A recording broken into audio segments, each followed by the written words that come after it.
Class കഴിഞ്ഞ് വന്നപ്പോൾ തന്നെ നല്ല ചൂടായിരുന്നു കേട്ടോ. അപ്പോൾ വേഗം തന്നെ കുറേ വെള്ളം അങ്ങോട്ട് കുടിച്ചു. എന്നിട്ട് നമ്മുടെ മക്കൾ എന്താ ചെയ്യണമെന്ന് ഞാൻ നോക്കുക കേട്ടോ. അവരിപ്പോൾ അവധിയൊക്കെ ആയിട്ട് വീട്ടിലാണല്ലോ.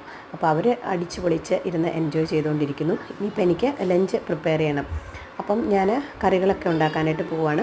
അപ്പോൾ അതിനു മുമ്പ് ആദ്യം തന്നെ എന്തെങ്കിലും തണുത്തത് കുടിക്കണം. അപ്പോൾ ഞാൻ വിചാരിച്ചു പരിപ്പ് അടുപ്പിലോട്ട് വെച്ചിട്ട് ബാക്കിയുള്ള കാര്യങ്ങൾ ചെയ്യാമെന്ന് വിചാരിച്ചു. അപ്പോൾ പരിപ്പ് ഉപ്പും മഞ്ഞൾപ്പൊടിയും കൂടെ കൂടി ചേർത്ത് അടുപ്പയിൽ വെച്ചു കേട്ടോ. അപ്പോൾ അത് എൻ്റെ കയ്യിൽ മസ്ക് മെലൻ ഉണ്ടായിരുന്നു. അപ്പോൾ അത് വെച്ചിട്ട് അടിപൊളിയായിട്ടൊരു ഷേക്ക് ഉണ്ടാക്കാമെന്ന് കരുതി. അപ്പോൾ അതിനുവേണ്ടി അതെല്ലാം ഒന്ന് കട്ട് ചെയ്തെടുത്തു. കട്ട് ചെയ്തതിന് ശേഷം കുറച്ച് പഞ്ചസാരയും കൂടെ ചേർത്ത് പാലും കൂടെ ചേർത്തിട്ട് ഒന്ന് അടിച്ചെടുക്കുകയാണ് ചെയ്യുന്നത്. അപ്പോൾ ആദ്യം തന്നെ കുറച്ച് പാൽ ചേർത്താണ് അടിച്ചെടുത്തത്. മധുരമൊക്കെ നിങ്ങളുടെ ഇഷ്ടത്തിനനുസരിച്ച് ചേർക്കാം.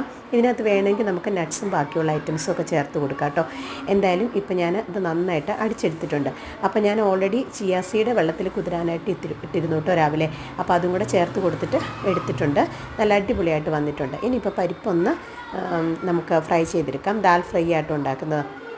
അപ്പോൾ അതിന് വേണ്ടി ഞാൻ സവോളയും പച്ചമുളകും ഇഞ്ചി വെളുത്തുള്ളി പേസ്റ്റും മസാലകളും എല്ലാം കൂടെ ചേർത്തിട്ട് വേവിച്ച പരിപ്പും കൂടെ ചേർത്ത് മല്ലിയിലയും കൂടെ ചേർത്തിട്ട് അടിച്ചെടുത്തു. പിന്നെ തോരന് വേണ്ടി നമ്മുടെ കോവയ്ക്ക മെഴുക്കുവരട്ടിയായിട്ട് വെക്കുന്നത്. അപ്പോൾ അതും കൂടെ ആക്കിയെടുത്തിട്ടുണ്ട്. ആവശ്യത്തിനുള്ള ഉപ്പും മഞ്ഞൾപ്പൊടിയും മുളക് പൊടിയും കൂടി ചേർത്ത് അതും ഒന്ന് ഫ്രൈ ചെയ്തെടുത്തിട്ടുണ്ട്. ഇനിയിപ്പോൾ ഊണ് കഴിക്കാനുള്ള സമയം കേട്ടോ. അപ്പോൾ ഇന്നത്തെ തിരക്കിട്ട ഒരു ലഞ്ച് പ്രിപ്പറേഷനായിരുന്നു. എല്ലാവർക്കും ഇഷ്ടമാണെന്ന് വിചാരിക്കുന്നു. ഇഷ്ടമായെങ്കിൽ ലൈക്ക് ചെയ്യണം കേട്ടോ. അടുത്ത വീഡിയോ കാണാം.